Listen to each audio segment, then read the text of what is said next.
bravely walk in a mortal battle to stand out the truth and the good. But who will have doubts to admit a neither less exceptional act of bravery committed by a Pacific soldier of science, the one who can see the only purpose of his whole life ahead of him, its verity, the one who honestly, with neither tiredness nor weary, is walking toward his supreme destination. These words have been said about the person whose significance for the Russian jurisprudence can be only compared to the influence on the Russian literature by Alexander Pushkin. The contemporary Russian language is hard to imagine without Pushkin's creative heritage, same as contemporary civil law would have never been possible with no grounds contributed by Dmitry Meier. Encyclopedia references formally point out the dates of his short life, 1819–1856, just followed by the same brief definition: a most famous civil lawyer. These two words represent a titanic amount of work by one person who managed to do the unreal. It was Dmitry Meier who developed and began to read to his students an absolutely innovative course of the Russian civil law. The Russian legal science still uses the subject and objects of the civil-legal relationship Meier defined. He wasn't limited by the frames of his knowing the civil law and civil court trial. He managed to combine civil law with such a discipline as pedagogics. He managed to become a friend to his students, not just a man who used to stand behind the lecturing desk and just read his lectures.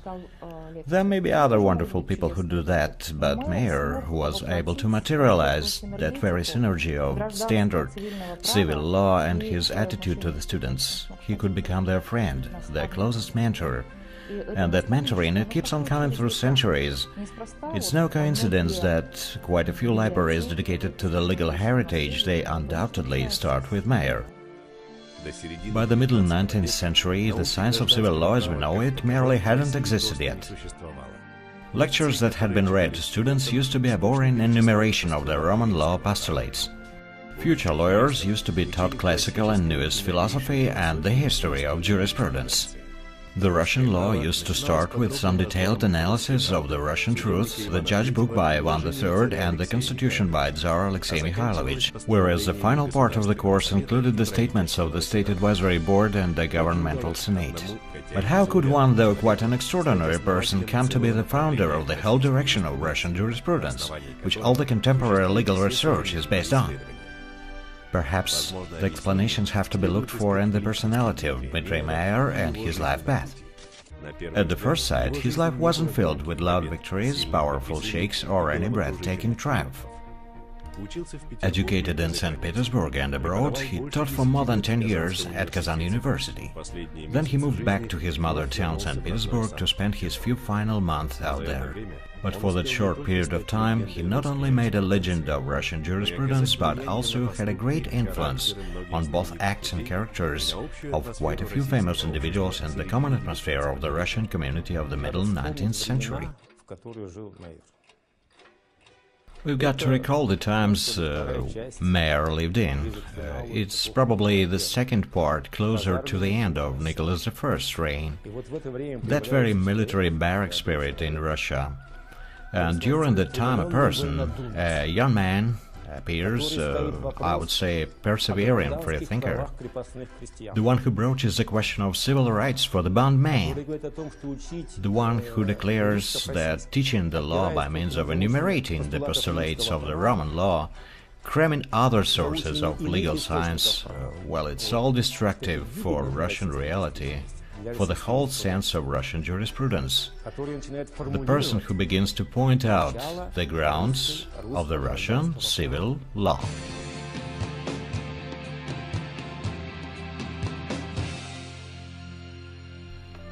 Dmitry Meier was born in St. Petersburg in 1819 into the family of a Russified German, a courtier musician.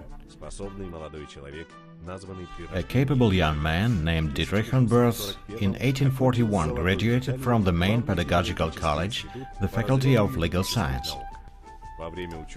When a student, the talented youngster caught the eye of Count Uvarov. The Minister of Education, Sergei Uvarov, broke through into the history with his famous triad of orthodoxy, autocracy, nation, which was declared the Russian monarchy doctrine, and the minister got a status of a dedicated servant of the Nicholas age, Uvarov wasn't a revolutionary indeed, but his actions drew Russia into radical changes. Due to him, a system of professional education first appeared in Russia. Besides, the Count actively supported what nowadays would have been called the system of extranational learning exchange. He willingly used to send students and scientists abroad to gain experience. It was Count Uvarov who in early 1842 directed Dmitry Meier to Berlin University. In the university rooms, the Russian student might have met the young Friedrich Engels, who in spring 1842 began to listen to the course of philosophy there. And just 1 year separated Meier from meeting the future co-author of Engels. Karl Marx had finished studying at the legal faculty in 1841. Meier was fortunate to listen to the lectures by the founding father of the historic school of law, Gustav Hugo. The student from Russia was warmly accepted by famous Friedrich Karl von Savigny, who had been just assigned to occupy the position of the Minister on Legal Reforms. Nevertheless, he kept on teaching. Savigny used to persuade his students that the main task of the current law was its accordance with national self-consciousness. For the young lawyer from Russian Empire, those ideas and methods turned out to be a discovery and abasement which not only his all further work would be constructed on, but his whole life too. However, in his life with its trivial destiny, the same sad common fate would be repeated over and over. The short creative triumph used to cost him an immense price to pay.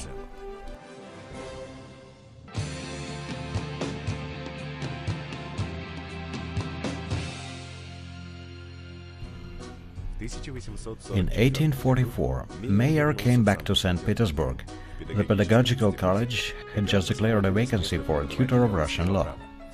In order to get the position in his alma mater, he had to read a trial lecture. The foster child of the romantic Europe selects a relevant subject. The seeker's lecture was titled "About Civil Relationship of Bondmen." Its success was incredible. The young lecturer, looking like an age mate for the listening students, impressed everyone with his volume of knowledge, clear statements and skillful way of presenting the materials. But his pedagogical talent and extraordinary way of thinking turned out to be fatal for Meier's teaching career. The candidate seemed too brave for St. Petersburg. The young lawyer is hypocritically sent out to Kazan.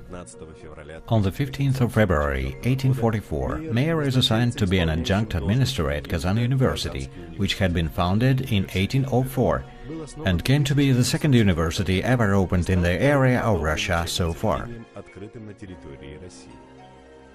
Its legal faculty had appeared at an order made by Tsar Nicholas I in 1835. For 9 years, a traditional style of teaching had been formed. Meier's coming could be compared to a bomb explosion that changed both the whole system of teaching and destiny of its graduates forever as well. Meier came to Kazan in April. The new tutor and his students first met at a transition exam. Most students failed to pass that exam. Meier wasn't limited by smashing the stream. He demanded from the rectorate to get even those who had passed the examination obliged to listen to the course of civil law.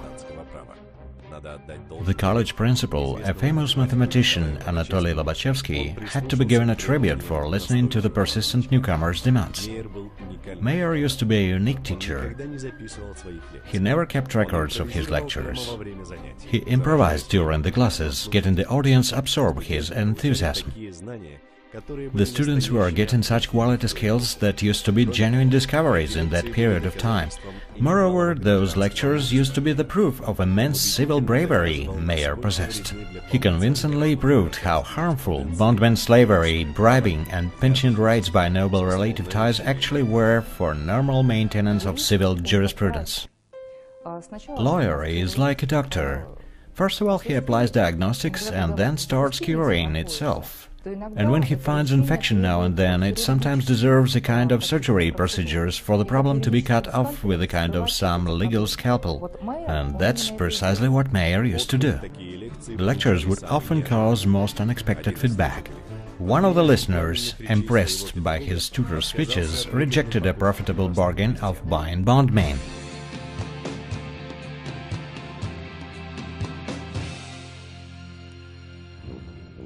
One of the students listening to Meier's course in Kazan University left a description of his tutor that read, "Extremely nervous and sick, he used to be one of those dreamers who aren't corrected by failures and life experience. His faith in the best, in the winning truth, that used to achieve a fanatic dedication, was exceptionally sincere and possessed some touch of poetry." Meier's sincere faith in just the truth that law could only exist for exerted influence not only on his students. Dmitry was convinced that theory should always go in line with practice, and very often he used to speak in the court. Once he happened to participate in a trial regarding one merchant from Kazan. One should give a tribute to the merchant, who was quite inventive and speculative. Each time his trading house business went downhill, he claimed to be a broke. Consequently, his creditors were forced to be limited by just as little as 5-10 copies per ruble, initially paid to the businessman. And as a merchant, he obviously decided to spin over such an affair. Dmitry Meier decided to interfere in the office business and got deep into paperwork, where he spent all of his spare time to find the papers. As a result, Meier succeeded to prove the fact of deception, and the merchant was put in jail until he entirely paid all of his bills back to the creditors. And here begins the most curious part. Right on being released from the prison, the merchant headed directly to his persistent auditor, where they had quite an interesting talk. "I do respect you," the merchant said to Meier. "Now I understand what means conducting a fair business. I've always acted as it was accustomed, but you opened my eyes." After that talk, the merchant asked Meier to consult him regarding each aspect of his business, since now and on he would believe him and him alone. But Meier was a too gifted and bright character to be able to accept all of the love people offered. Kazan citizens preferred his speeches on the court to jazzy theatric benefices. However, the colleagues weren't the same unanimous. One of the students claimed Meier not to be appreciated by his science mates. He posed himself as a bitter reproach to them, being the example of how much could have been done for the youth. But that definition hardly matched the explanation. The university tutors demonstrated their attitude to Meier by electing a 34-year-old tutor to be the dean of the legal faculty. The elections took place on the 18th of February 1953. The new dean himself was loudly complaining, for he is rather willing to deal with science than household problems. "Under no circumstances," he wrote, "my deanery is to neither suppress my previous plans or intentions, nor it's going to command me any addiction to Kazan, where I still remain a stranger so far, despite my 10 years of staying here." But it was exactly Meier's stay in Kazan that mostly predefined one of his students' destiny, and eventually the destiny of literature and philosophy thought in Russia. The student, though, seemed to be rather careless. "Today I've been jealous about him," as Meier wrote, "and I took a notice he was not eager to study at all. It's a pity," he remarked. "He's got such expressive facial features and such clever eyes. With a good will and self-dependence, he might have made a wonderful gentleman." Nevertheless, the student with the Count Courtesy title finally appreciated his tutor's care. He quitted philosophy, which wasn't too successful, and Oriental languages too, and transferred to the legal faculty in 1846. As a legal creative work, Meier offered the young Count to compare two legislative documents, Ekaterina II's decree and the legal spirit by Charles Louis de Montesquieu. The work captured the young student, and in order to concentrate on the research, he left for his country estate. However, new horizons opened ahead of him. Montesquieu was followed by Rousseau and others, and so on and so forth. The student abandoned his classes and had to leave the university. That student with clever eyes was never called to the bar. He stayed at his county manor, titled Yasnaya Polyana goes for Clare Glade. Eventually, in 4 years, his story titled Childhood was released in the popular almanac of Современник, goes for contemporary. Soon the Russian literature celebrated Leo Tolstoy.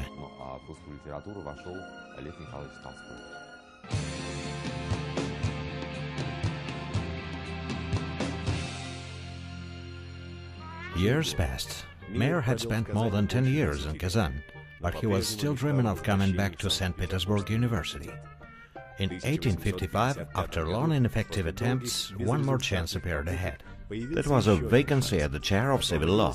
Besides, after the Crimea War and Nicholas I passing away, the situation in the society seemed to have changed.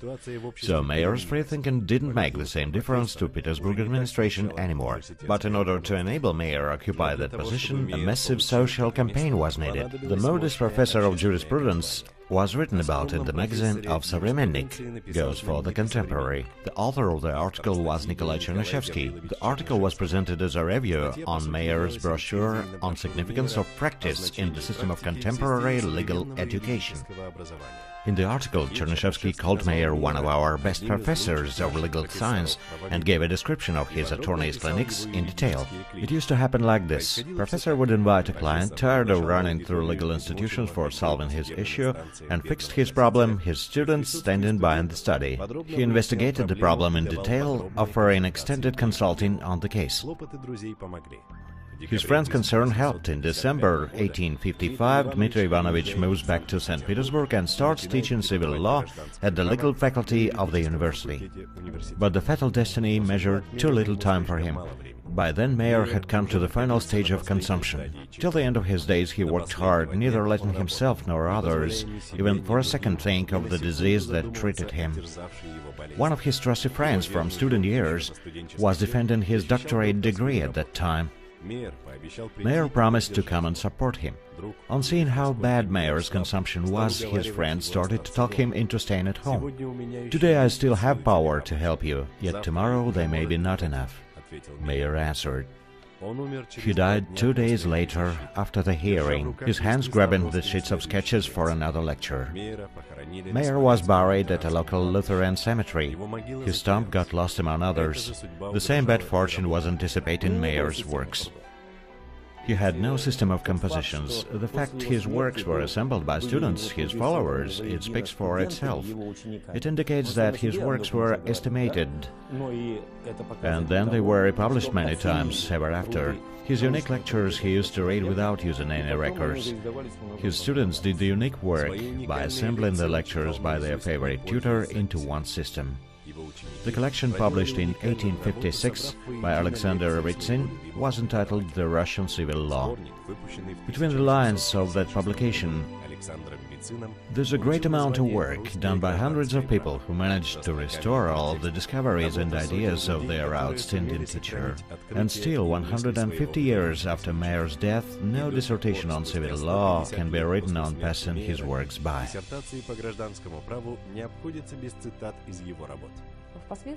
Later, one of his students, Alexander Ritsin, headed the arbitrage court in Russia.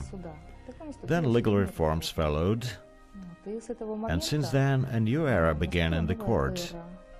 So Meier's school, that had started long before, began to live in accordance with a bit different rules.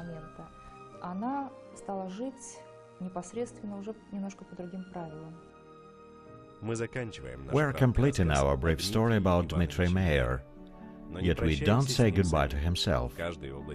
Each branch of jurisprudence in the same area of civilistics contains the whole areas of scientific heritage.